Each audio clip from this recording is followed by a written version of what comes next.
Another great day at JJB, eliminating waste and making it premium. We have Josh cleaning the office windows, also Alex cleaning the other side. Great speed, good work. Great job Chris cleaning the laser chiller, leaving it better than you found it and making it premium. Also the laser remote, giving that a clean, making it good as new again or even better than new. That's what we want. Packing team, fantastic job on finishing up, putting the rollers on the side for the return boxes. And also Marius cleaning out the waste powder from the powder coat booth, and Jake taking instructions that were 9 pages long, condensing them to 3 so it saves paper, saves time, saves toner. Great job. And also putting some magnets on your desk to store your trimmer away. Great standard. Fantastic work Damien with a before and after. It's the oven doors, much better.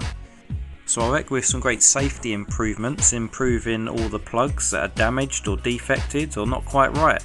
So if you have any problems with plugs, see Swavek, it looks like it'll fit you a new one. Great job. Patrick taking baby steps to fix what bugs him and clear the racking up high. Really good.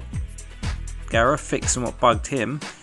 Some jigs and tooling and dust and dirt down the side of the press brake, pulled it all out, gave it a good clean and put it back. Maybe we're going to standardise those and make them perfect. Great job.